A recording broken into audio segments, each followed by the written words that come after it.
उत्तर प्रदेश के जिला मुजफ्फरनगर में एक थाना लगता है जिसका नाम है भोपा। और भोपा थाना क्षेत्र का एक गांव लगता है रोडकली तालाबली। दरअसल साल 19 जून 2025 की यह बात है। दोपहर के लगभग 2:30 बजे का समय हो रहा था।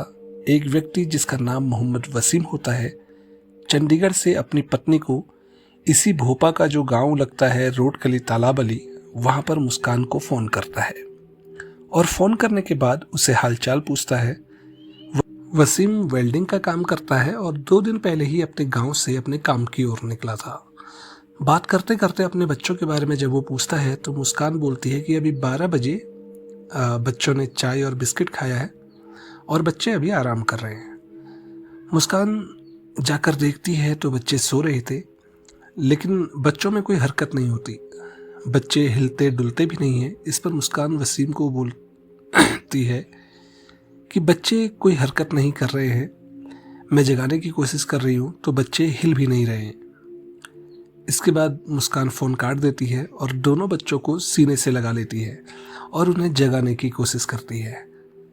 जब बच्चे नहीं उठते तो दोनों बच्चों को गोद में उठाकर मुस्कान बाहर की तरफ भागती है। गांव के सभी लोग उसे देख रहे थे। जो कोई भी उससे पूछ रहा था कि क्या हुआ, तो वह एक ही जवाब देती कि मैं डॉक्टर के पास जा रही हूँ, मेरे बच्चे उठ नहीं रहे हैं।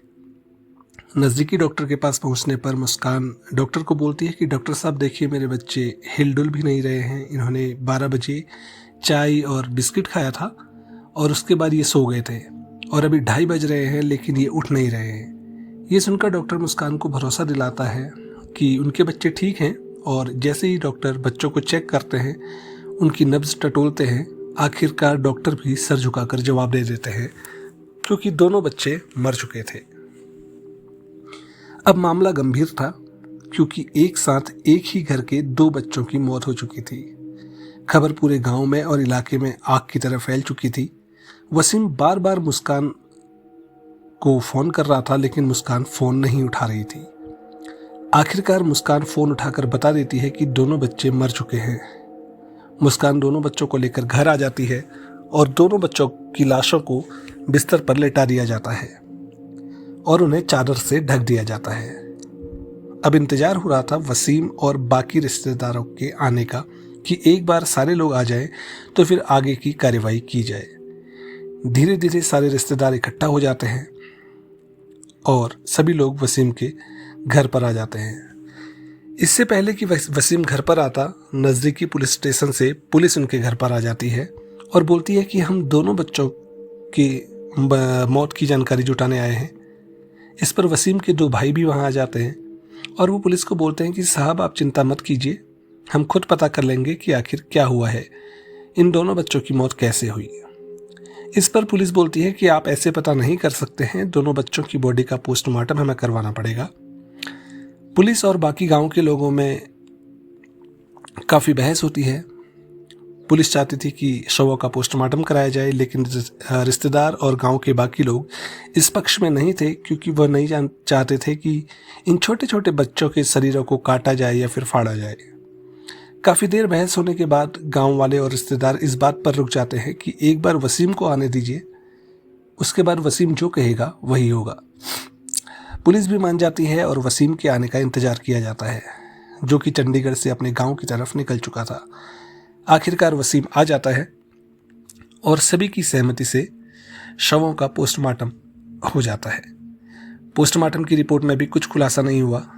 बच्चों की मौत की वजह अभी भी रहस्य बनी हुई थी। किसी भी जगह जब कभी भी पुलिस बच्चों की मां मुस्कान से पूछताछ करती तो मुस्कान बार बार एक ही जवाब दे रही थी, जो अभी तक वो सबको बता रही थी कि उसने बच्चों को चाय और बिस्किट दिया था 12 बजे और वो सो गए थे और 2:30 बजे जब बच्चों को उठाने गई तो बच्चे नहीं उठे। इसी बीच पुलिस मुस्कान से उसके मोबाइल के बारे में पूछती है। तब मुस्कान थोड़ी देर फ़ोन को ढूंढने का नाटक करती है और धीरे धीरे ये बोल देती है कि उसका फ़ोन गुम हो गया। आसपास खड़े लोग भी सोच रहे थे कि अभी अभी मुस्कान फ़ोन से किसी से बात कर रही थी और अभी अभी फ़ोन कैसे गायब हो सकता है। अब शक की सुई मुस्कान पर आकर अटक गई और पुलिस ने मुस्कान को हिरासत में ले लिया। अभी हिरासत में लेने के बाद पुलिस जब मुस्कान से शक्ति से पूछताछ करती है तो खोया हुआ मोबाइल भी वापस आ जाता है। मोबाइल स्विच ऑफ था और उसे स्विच ऑन किया जाता है। जब कॉल डिटेल्स निकाली जाती हैं तो पाया जाता है कि एक नंबर से बार बार मुस्कान के द्वारा बात की गई थी। जब नंबर का पता चलता है तो यह नंबर एक जुनैद नाम के व्यक्ति का निकलता है और ज़्यादा जांच पड़ताल करने पर पता चलता है कि यह जुनैद मुस्कान के मायके में ही रहने वाला था। जब मुस्कान से पूछा जाता है कि जुनैद कौन है तो पता चलता है कि यह उसके बुआ का लड़का था। मीडिया और पुलिस की रिपोर्ट के अनुसार शादी से पहले भी जुनैद और मुस्कान एक दूसरे के संपर्क में थे और शादी के 1-2 साल बाद एक बार जुनैद के साथ मुस्कान घर छोड़कर भाग गई थी, लेकिन घर वालों और समाज के दबाव में जब इसे ढूंढ कर लाया गया और सबके दबाव से वसीम ने इसे फिर से अपना लिया। मुस्कान का पति वसीम अपना और अपने परिवार का पेट पालने के लिए अलग अलग जगह, कभी चंडीगढ़ तो कभी यूपी में जाया करता था। उसकी शादी को 6 साल हो चुके थे। अब उसके 2 बच्चे थे, एक 5 साल का और एक 2 साल की। 5 साल के बच्चे का नाम आहान और छोटी बच्ची 2 साल की थी, उसका नाम अयाना था। लेकिन उसके एब्सेंस में उसके पीठ पीछे उसकी पत्नी मुस्कान और उसके फुफेरे भाई जुनैद का प्रेम संबंध भी पनप रहा था। जब जुनैद का मन करता वह मुस्कान के पास आ जाता, वहाँ रहता, खाता पीता और जब मर्जी होती तो चला जाता। सब कुछ ठीक ठाक चल रहा था, लेकिन समस्या तब सामने आती है जब जुनैद की शादी की बात शुरू होती है। जब मुस्कान को पता चलता है कि जुनैद की शादी की बातें चल रही हैं तो मुस्कान जुनैद को बोलती है कि तुम मुझसे ही शादी क्यों नहीं कर लेते। इस पर जुनैद बोलता है कि मैं तुमसे शादी तो कर लूँगा, लेकिन तुम्हारे 2 बच्चे जो हैं मैं इनको नहीं पाल सकता हूँ, क्योंकि शादी के बाद हमारे खुद के भी बच्चे होंगे। इतनी आमदनी मेरी नहीं है कि मैं इतने बच्चों को एक साथ पाल पाऊँ।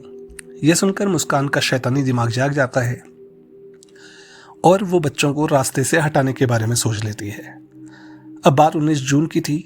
जुनैद मुस्कान के घर पर रसगुल्ले लेकर आता है और साथ में एक कीटनाशक दवा भी लेकर आता है।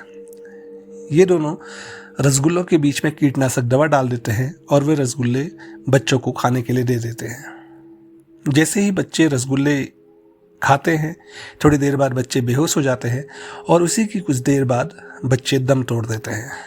अब पुलिस को और अपने पति को गुमराह करने के लिए मुस्कान उनकी मौत का झूठा नाटक रचती है।